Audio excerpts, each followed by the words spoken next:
La République centrafricaine, en sortie de crise, poursuit sa course sur son relèvement économique.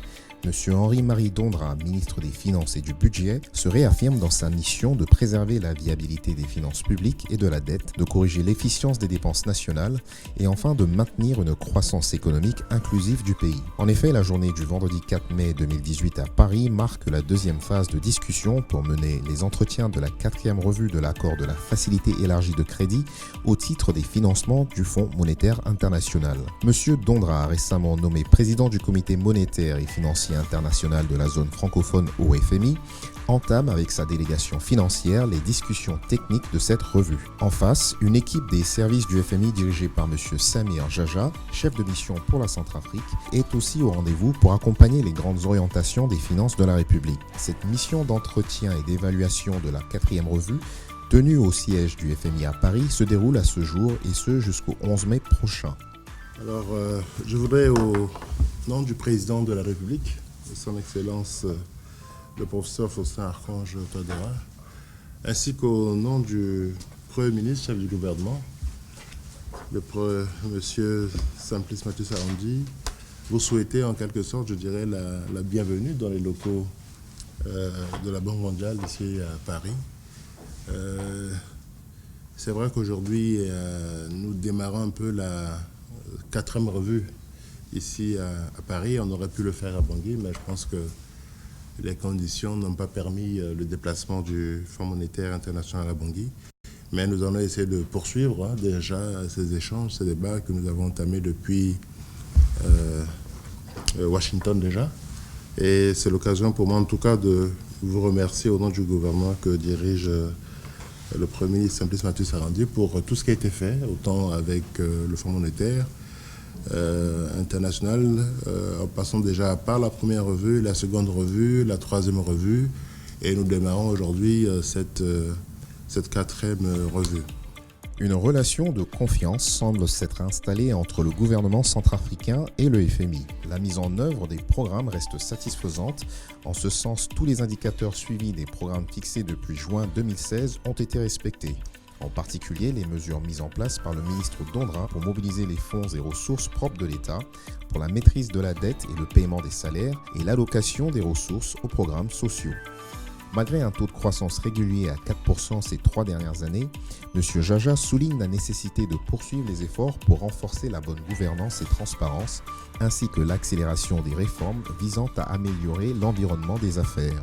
Je tenais tout d'abord à saluer et à féliciter le gouvernement pour la franchise, la qualité des débats que nous avons eus depuis 3 ans maintenant, que vous êtes en charge des réformes économiques dans le pays. Vous avez fait d'énormes progrès. Nous en sommes déjà à la 4e revue de ce programme, dont la mise en œuvre est ambitieuse, difficile, mais sous votre leadership, je pense que ces réformes difficiles avancent dans le bon sens. Et je profite de cela pour rappeler un peu les objectifs du programme du gouvernement que nous essayons d'appuyer. Essentiellement, c'est de pouvoir mettre en place les conditions pour une reprise de la croissance économique en Centrafrique, qui après la crise de 2012-2013, où le PIB avait baissé de 40%, cette croissance reste insuffisante pour plusieurs raisons. Et je crois qu'il est essentiel de ramener ce pays sur un chemin de forte croissance pour que les populations puissent bénéficier de ces réformes.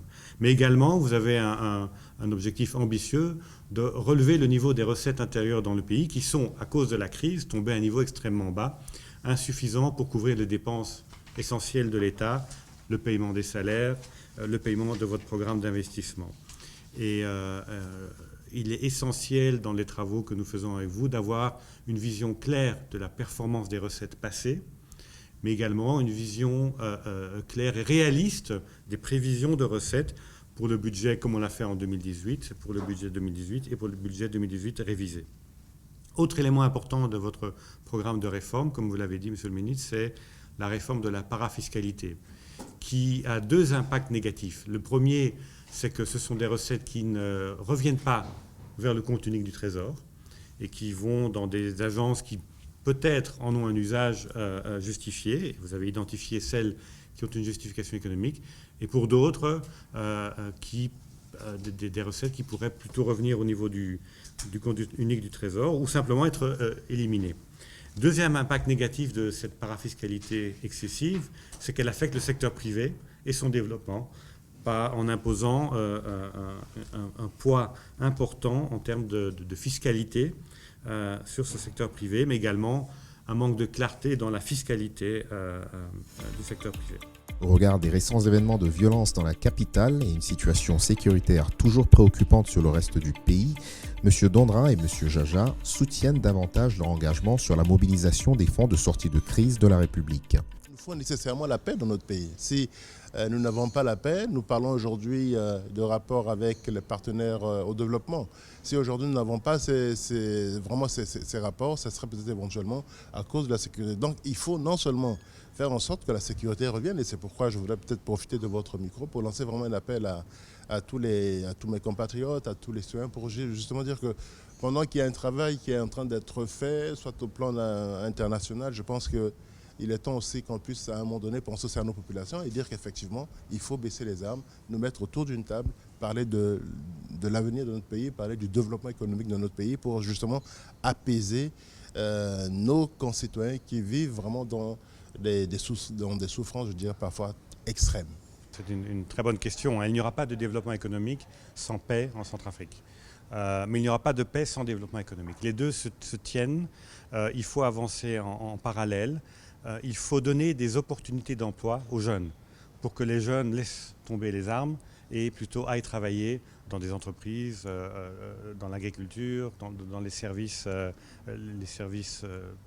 financiers. Enfin, il faut donner des opportunités aux jeunes en Centrafrique. Donc, il faut du développement économique, il faut de la croissance, il faut de la stabilité macroéconomique. Les discussions de la 4e revue sont lancées.